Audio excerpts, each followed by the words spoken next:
Mirza Piso fears ISIL either killed his wife or, like many young Yazidi women, sold her into slavery.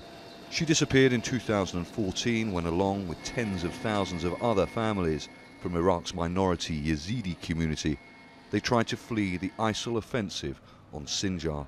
ISIL was defeated in Sinjar in November 2015. Now Mirza, his children and sick father are among a few Yazidis who have returned. ISIL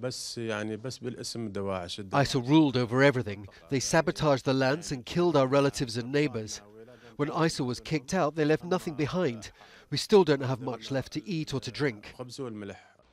It's estimated around 70% of Sinjar was destroyed in the battle against ISIL.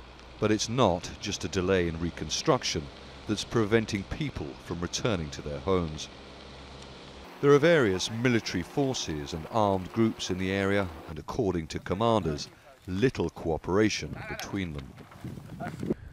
What remains of the town of Sinjar is in that direction. Behind the town you have PKK forces in control of that area. To my left, over those mountains, there is the Iraqi army and pro-Iran armed groups known as HOSHIYAR. I'm standing on a PESHMERGA position. One of the main reasons why thousands of people cannot go back to Sinjar to try and restart their lives is because of the lack of coordination between the various armed forces operating in this area. The US, EU and Turkey consider the Kurdish PKK to be a terrorist organization. It's been fighting for an independent Kurdish state for more than 30 years. And there's been tension between the Iraqi federal government and the semi-autonomous Kurdish regional government of northern Iraq over disputed territories for decades.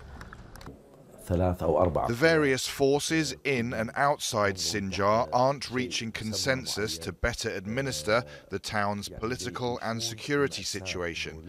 People are not returning to their homes because there's no long-term solution being implemented by the authorities. Around 200,000 Yazidis have little choice but to live in poorly equipped camps in the Kurdish region of northern Iraq.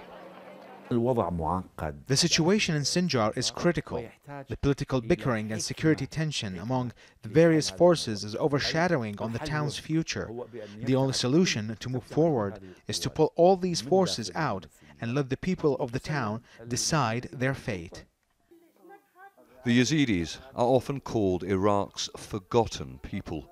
After suffering some of the worst atrocities under ISIL, political violence and distrust means they are now also struggling to rebuild their lives. Stratford, Al Jazeera, Makhmour, northern Iraq.